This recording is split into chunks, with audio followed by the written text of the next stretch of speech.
Hey, welcome into the Big Ten Huddle as we have another transfer portal recap for you. This time, Minnesota, by the way, brought to you by FanDuel. We are going to recap the Minnesota transfer portal and everything that went on with the Gophers, another transfer portal story and everything to get to here. And as always, we have our guys from the Sky U pod to come in here and talk through the Minnesota Gophers and everything that's going on with them this offseason so far. Minnesota, a lot of storylines going on, obviously Koi Perich and everything like that. We'll get into all of that. But before we do, Kurt, if you would, please let people know where they can find the Sky U Pod podcast at.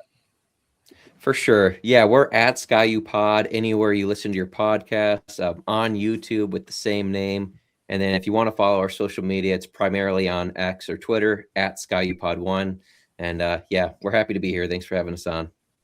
For sure. We got the whole gang here. Right. Very excited to have all three of you here. Kurt, Max, Spencer. They do a great job talking about the team, going into all the details and everything. And so we'll get all the details here. So let's go ahead, talk about the first thing, first and foremost, Koi Perich. He leaves the team, and so we're going to talk about departures here in a minute. But one of the big storylines with Koi Perich leaving was that it kind of opened up a little bit of funding for other parts of the roster as well. Obviously, nobody at Minnesota wanted to lose Koi Perich. He's a phenomenal player, very energetic, and didn't have the best season this last year, but the potential was always there. However, with him leaving, you do have the opportunity to maybe go after some more defensive linemen, stuff like that. So, Kurt, fill us in on some of the additions that Minnesota was able to make in the transfer portal. And if you felt like Minnesota was able to get some more guys because of the funding that was able to come up from Koi Perich moving on. Yeah, 100%. You kind of hit the nail right on the head. Losing Koi, I mean, stinks, but the money it did free up, I think not only did we get more defensive linemen than we normally would have taken out of the transfer portal, but I think we also were able to reach up a tier in the kind of player that we got. Like our highest rated guy is, I'm going to butcher his name. Is it Zion? It's Xion as a first name. Chapman out of FIU, defensive tackle. I know Penn State wanted him. A lot of teams wanted him. So, and defensive linemen, those are at a premium. Everybody's trying to grab up interior defensive line. So you have to pay maybe above what they're worth in a certain sense already. So the fact that the Gophers were able to not just get him, but get three of them in total, when last year they were only able to get, well, they got two, but only one was able to play because the other one was out all year with an injury. So to be able to retain everyone that was going to play at that spot next year that was already on the roster and then go out and get three, to me, I think you just look at the D tackles of what they got, and that's where I think a lot of the money went. And then another guys that they probably went up and got that people weren't expecting was the Auburn receiver. Perry Thompson. I'm still trying to get these names down.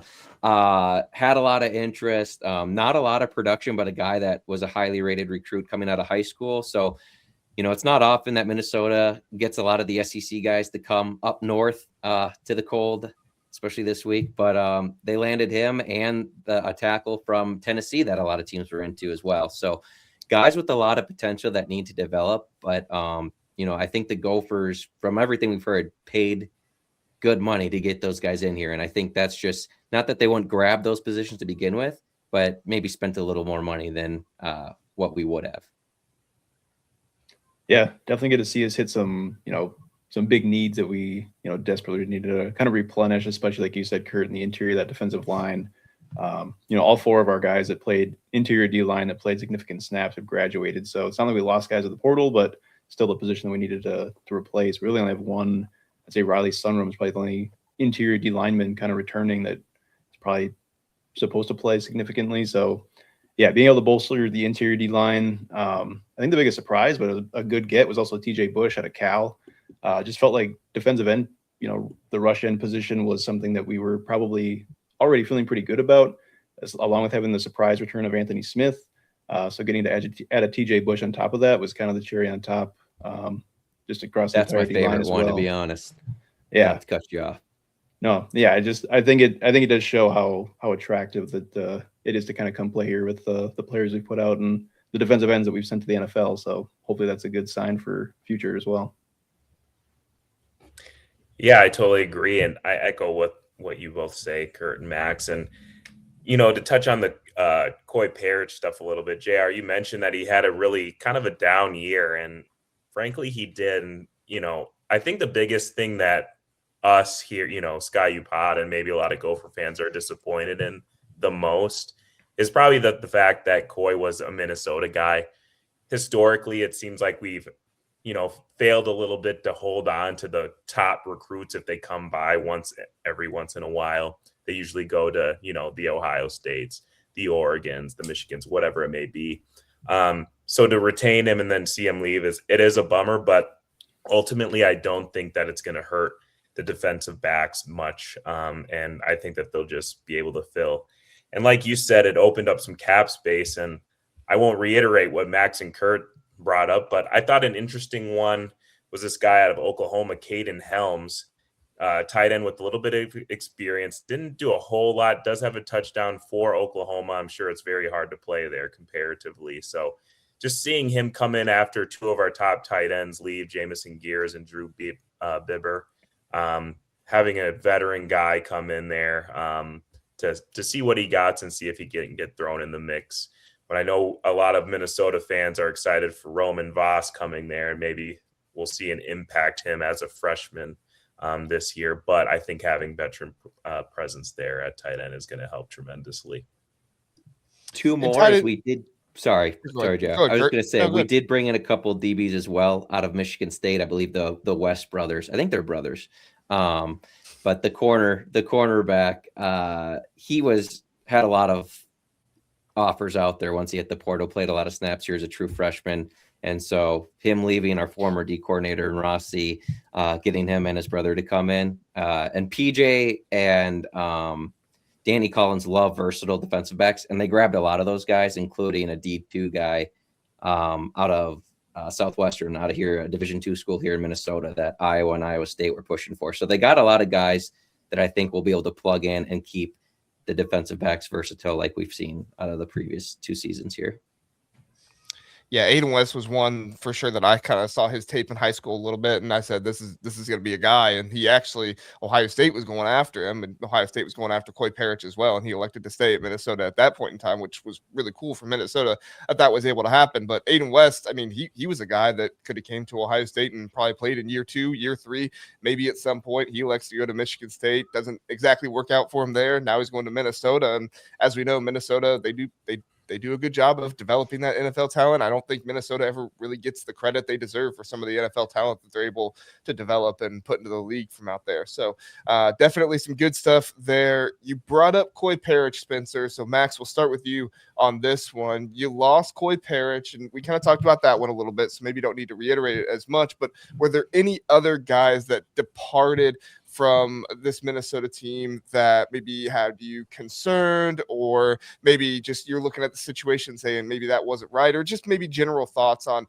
the guys who departed? I know like Fame Ijiboy, he was one that kind of maybe you thought could have came back. There were rumors that Darius Taylor would leave, but obviously that doesn't happen. Works out for him to come back. But, kind of your thoughts on the departures and what Minnesota lost, and maybe if you feel confident that they've replaced it, Max. Yeah, no, definitely. After Koi, I would say Feme Ijiboy is definitely the biggest producer that we lost. Probably won't feel it as much next year just because we have Darius Taylor and AJ Turner returning, along with some other younger running back recruits and other guys we got in the portal. So I feel like short term, it won't be that big of an impact, but long term could be, because he was still a young player in Ijiboy that we were kind of excited for, just because of Darius's injury history. He got to play some last season. So I think long term that'll be the biggest impact, but short term for next season, I think losing Zaquan Bryan is probably going to hurt. He was a young cornerback. He had a lot of room to grow yet, but I think just that position was already so thin, and losing another player, and all we really have left now is John Nestor, the transfer from Iowa. So yeah, it feels like losing Zaquan Bryan at the corner position kind of just puts a lot of pressure on that room. And hopefully that, like you mentioned, Kurt, Aiden West out of Michigan State is going to be able to fill those shoes and produce at the level, if not higher than Brian did next season. Yeah. Outside of, Koi Perich and Zaquan Bryant. I don't know if there's a really daunting, I guess, position that, or player that left. Really, it's just been graduation, frankly, if I'm going to look at anything else, some of our main spots. But I think I have to go with Femi Ijiboy. It's unfortunate that, and I think a lot of it has to do with some coaching. I thought that Femi probably was our number one productive back. And I don't know if the number one or if the numbers show that, but you could just see by watching it on tape, or whether, we're watching it at home in each game, he just seemed to be the driver most of the time throughout the season. And that's because Darius, I mean, he's a tremendous back, but he is a little beat up this year. Some injuries were plaguing him a bit. And so to have Ijiboy come in and step up and potentially really be a number one back kind of showed us that, okay, we know that Darius Taylor is a little injury prone. Now we have this guy that's like a 1A and 1B, if you will, at the running back position. So to see him kind of walk out the door, it's unfortunate, but we all kind of talked about it on our show. We saw this coming maybe a little bit. So, but I'm happy that Taylor is returning, and looks like we have some other transfers coming in too to fill in, 2 or 3 spots. So, on the depth chart. So we'll see what happens. Yeah, I agree with you guys as far as priority. It was Femi. Yeah, I feel like we were championing him more than most. We were excited for him, but I'll go to the receiver room just because it's kind of been a pattern here. And now we did bring in a new receivers coach. So I think this might have had something to do with it, but it's been kind of,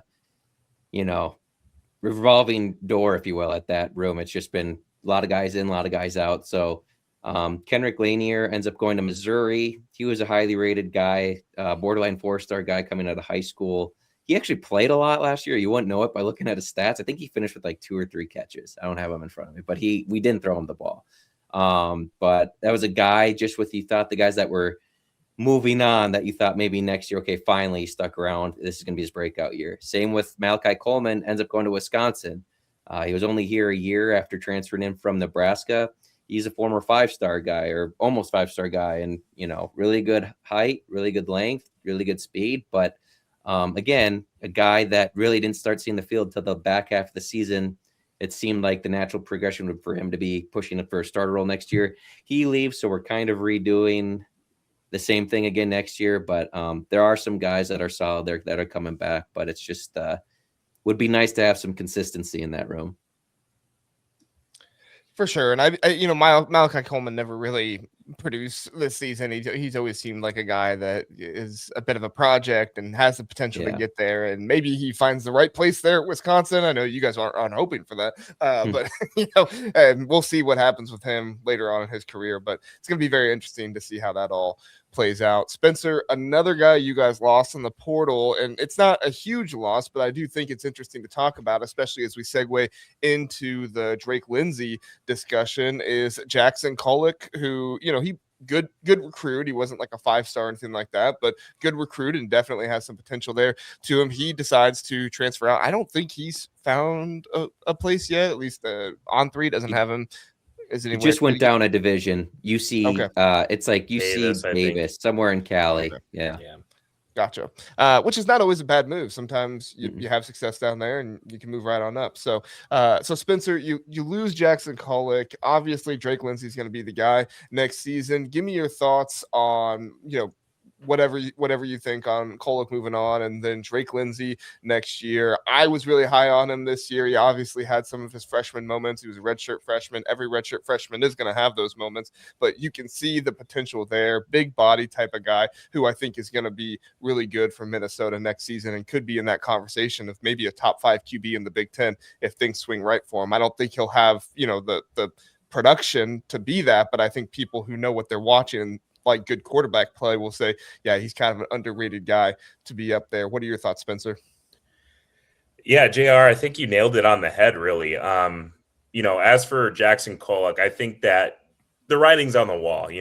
We're gonna give the keys to Lindsey and see how he does. And I think that he does have the potential to be probably one of the top quarterbacks in, our lifetimes, to be honest.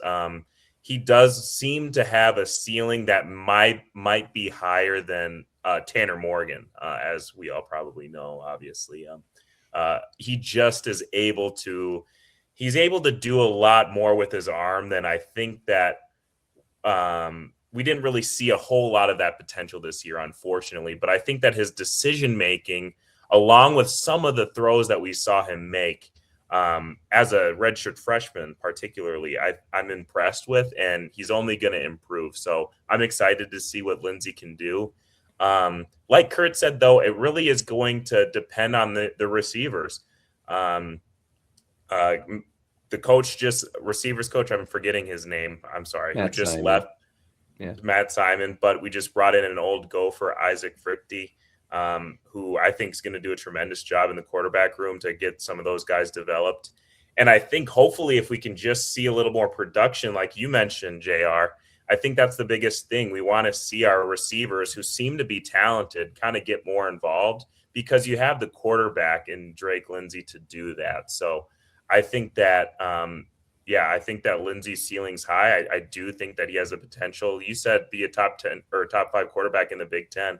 I don't think that that's hyperbolic by any means. I think that is a potential. I just think it will depend on how the receivers are coached and how the coaching kind of moves forward in these next few seasons.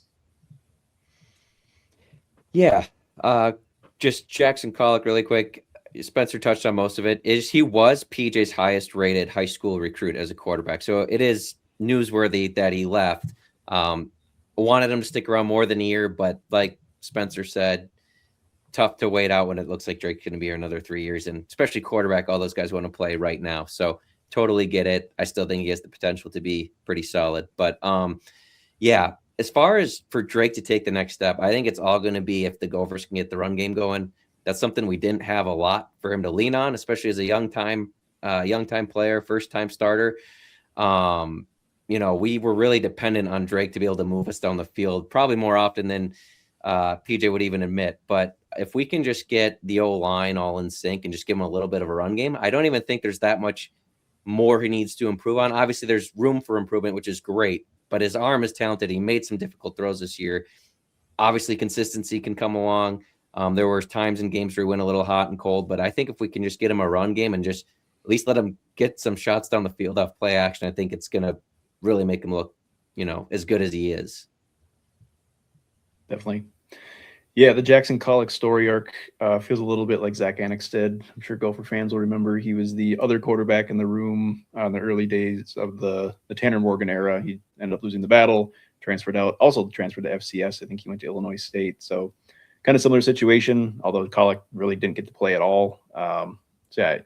You'd like to have an experienced guy, or I guess a guy that is in the system to be there as a backup in case of emergency. But I think we did already replace him with another, I think, a transfer from Liberty. But yeah, like you guys said, for Drake Lindsey to have the most success next year, it's going to be having that ground game working that we want it to be. But that starts with the offensive line, replacing particularly the right side of the offensive line. I think we saw Tony Nelson step up at right guard towards the end of the season. So hopefully that's the guy that can step in to play that spot. And hopefully right tackle, whether it's Bennett Warren or whoever else we find to upgrade on that right side, will definitely help. And also just play calling in general. I think we all agreed that Greg Harbaugh needs to do a better job of calling the game. But yeah, I think we all have the most trust in Drake Lindsey. Well, let me ask you guys one more thing before we get out of here, if you don't mind, because you brought it up there, Max, the offensive line. And the offensive line, I know, was something that Gopher fans had a hard time with this season, the running game and stuff like that you talked about. It kind of was blamed on, if I'm getting things correct here, kind of seemed like it was blamed on the offensive line because it seemed like it was more kind of an athletic offensive line rather than, the kind of guys that are going to be able to push the other guys off the ball type of stuff like that. Kurt, did you feel like Minnesota did a good job of addressing the offensive line in the portal? I know they only got one offensive lineman, Bennett Warren, in there. Or do you feel like the guys returning is going to help out a whole lot? Just what are your thoughts on the offensive line for next season? Yeah, so I think the first thing is the coaches feel that it was a mix of the play calling and how they were coaching them, because one of the moves they made is they brought in the Gophers' former offensive line coach under Jerry Kill. We find that interesting just because what this team did well this year, actually, it was an athletic line, but getting the guards pulling and running more power is where they had more success. But it's not something that we've typically done under PJ. And I'm forgetting our current head O-line's coach's name. It's escaping me. But what we've run under him is a lot. Yes, thank you. What we've run under him is a lot of zone scheme. And so to me, this signals that we want to be more flexible, or maybe in between of being able to ebb and flow into either one. Because a lot of our play action was actually based off of like a fake pulling guard, which a lot of times to us, it didn't make sense because it's like we have barely set that up. So no one's really biting on it. So yeah, like you said, JR, we only brought in the one. Now it's a high upside guy. And I feel like they're getting good talent in. It's just a matter of calling the best possible game plan around this O-line to give them success, because they can do some things well. It just wasn't cohesive. So I think they feel like they got the guys in the room, especially with some of PJ's highest rated recruits over the last couple of years are all in that O-line room. So a lot of potential there. It's just gotta be coached out and executed. Figures. Max, Spencer, any additional thoughts here? No, I agree with Kurt. Yeah, and I think we have some good young players too in the offensive line. So I feel like the fact that they only went out and got one, bigger offensive lineman, I think that's maybe a good sign. Hopefully, if I'm looking at it optimistically, that they I would have loved one more guard with some playing time. Yeah, but yeah, Minnesota, you got to kind of play money ball a little bit with how far you can spend. So definitely. Historically, just real quick here, Gophers have been able to run the ball effectively, and it starts up front. This year was a down year, so I'm confident that this year they can bounce back and get a little more production on the running game. And we'll see what happens with Bennett Warren. I mean, he was a top 500 type of recruit out of high school, and he had all the big schools after him. Tennessee nabbed him. He goes away from there, but Texas A&M was after him. Michigan was after him. Texas was after him. So he's from down there in Texas. We'll see if he can make an impact at all this season. But it's going to be very interesting to watch the Gophers in 2026. A lot of movement here. Not a lot of movement, but a good amount of movement here in the transfer portal. Some nice additions, some departures you maybe would like to have back, but seems like they did a good job addressing that stuff. So, guys, anything else you want to get to transfer portal-wise? Any final comments, final thoughts before we get out of here? I hope we hit on all the guys we brought in, because I think this season was a little bit spotty. Yeah. We can't afford to waste money. Well, I think they definitely spent more money on defense. So to me, that signals that they wanted to go all in, shore up the defense, and the offensive guys are kind of more high talent, but maybe got to coach out the production more. I know it's not the exact phrasing, but they brought in more production on defense than they proven production on defense than they did on offense. So felt like they needed to shore that up. And I think they did it right for the limitations we have. I agree. Great stuff, guys. All right. Definitely go check out the Sky U Pod, Apple Podcast. Like they said, go find them on X, Twitter, whatever you want to call it, Instagram, all those different places, and check them out. They have good content and covering the Minnesota Gophers over there.